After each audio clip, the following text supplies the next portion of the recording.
అందరికీ praise the lord. ఈరోజు ఆదికాండం 22వ అధ్యాయం 1వ వచనం నుండి 24వ వచనం వరకు చదువుకుందాం. ఆ సంగతులు జరిగిన తరువాత దేవుడు అబ్రహామును పరిశోధించెను. ఎట్లనగా ఆయన అబ్రహామా అని పిలువగా అతడు చిత్తము ప్రభువా అనెను. అప్పుడు ఆయన, నీకు ఒక్కడై ఉన్న నీ కుమారుని అనగా నీవు ప్రేమించు ఇస్సాకును తీసుకుని మోరియా దేశమునకు వెళ్ళి అక్కడ నేను నీతో చెప్పబోవు పర్వతములలో ఒక దాని మీద దహన బలిగా అతని నర్పించమని చెప్పెను. తెల్లవారినప్పుడు అబ్రహాము లేచి తన గాడిదకు గంత కట్టి తన పనివారిలో ఇద్దరిని తన కుమారుడగు ఇస్సాకును వెంటబెట్టుకొని దహన బలి కొరకు కట్టెలు చీల్చి లేచి దేవుడు తనతో చెప్పిన చోటికి వెళ్ళెను. 3వ నాడు అబ్రహాము కన్నులెత్తి దూరము నుండి ఆ చోటు చూచి తన పనివారితో, మీరు గాడిదతో ఇక్కడనే ఉండుడి, నేనును ఈ చిన్నవాడును అక్కడికి వెళ్ళి మ్రొక్కి మరలా మీ యొద్దకు వచ్చదమని చెప్పి దహన బలికి కట్టెలు తీసుకొని తన కుమారుడగు ఇస్సాకు మీద పెట్టి తన చేతితో నిప్పును కత్తిని పట్టుకొని పోయెను. వారిద్దరూ కూడి వెళ్ళుచుండగా ఇస్సాకు తన తండ్రి అయిన అబ్రహాముతో, నా తండ్రి అని పిలిచెను. అందుకతడు, ఏమి నా కుమారుడా అనెను.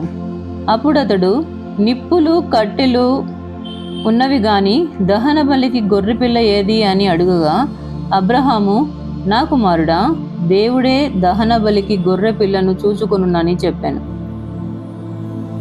అలాగు వారిద్దరు కూడి వెళ్ళి దేవుడు అతనితో చెప్పిన చోటికి వచ్చినప్పుడు అబ్రహాము అక్కడ బలిపీఠమును కట్టి కట్టెలు చక్కగా పేర్చి తన కుమారుడగు ఇస్సాకును బంధించి ఆ పీఠము పైనున్న కట్టెల మీద ఉంచెను.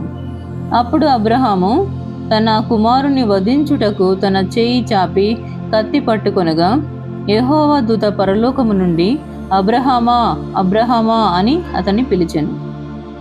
అందుకతడు, చిత్తము ప్రభువా అనెను. అప్పుడు ఆయన, ఆ చిన్నవాని మీద చేయి వేయకుము, అతనినేమియూ చేయకుము, నీకు ఒక్కడై ఉన్న నీ కుమారుణ్ణి నాకియ్య వెనుతీయలేదు గనుక నీవు దేవునికి భయపడువాడవని ఇందువలన నాకు కనబడుచున్నదనెను.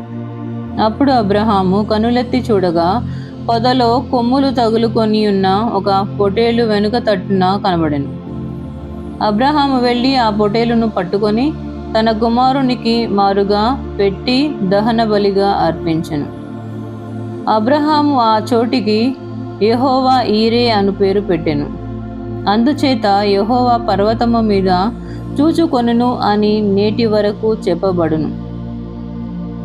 యెహోవా దూత 2వ మారు పరలోకము నుండి అబ్రహామును పిలిచి ఇట్లనెను, నీవు నీకు ఒక్కడే అయ్యున్న నీ కుమారుని ఈయ వెనుక తీయక ఈ కార్యము చేసినందున నేను నిన్ను ఆశీర్వదించి ఆకాశ నక్షత్రముల వలెను సముద్ర తీరమందలి ఇసుక వలెను నీ సంతానమును నిశ్చయముగా విస్తరింపచేసేదను. నీ సంతతి వారు తమ శత్రువుల గవిని స్వాధీనపరచుకొందురు. మరియు నీవు నా మాట వినినందున భూలోకములోని జనములన్నీయు నీ సంతానము వలన ఆశీర్వదించబడును. నా తోడని ప్రమాణము చేసియున్నానని యెహోవా సెలవిచ్చెనెను. తరువాత అబ్రహాము తన పనివారి యొద్దకు తిరిగి రాగా వారు లేచి అందరూ కలిసి బెయేర్షెబాకు వెళ్ళిరి. అబ్రహాము బెయేర్షెబాలో నివసించెను. ఆ సంగతులు జరిగిన తరువాత అబ్రహామునకు తెలుపబడినదేమనగా, మిల్కా అను ఆమెయు నీ సహోదరుడగు నాహోరునకు పిల్లలను కనెను.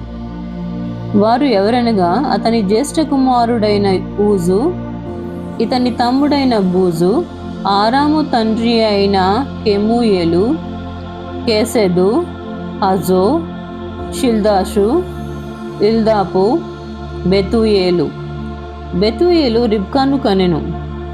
ఆ 8 మందిని మిల్కా అబ్రహాము సహోదరుడగు నాహోరునకు కనెను. మరియు రయూమా అను అతని ఉపపత్నియు తెబహును, గహమును, తహషును, మయకాను కనెను. దేవుడు ఈ వాక్యమును దీవించునుగాక. ఆమెన్.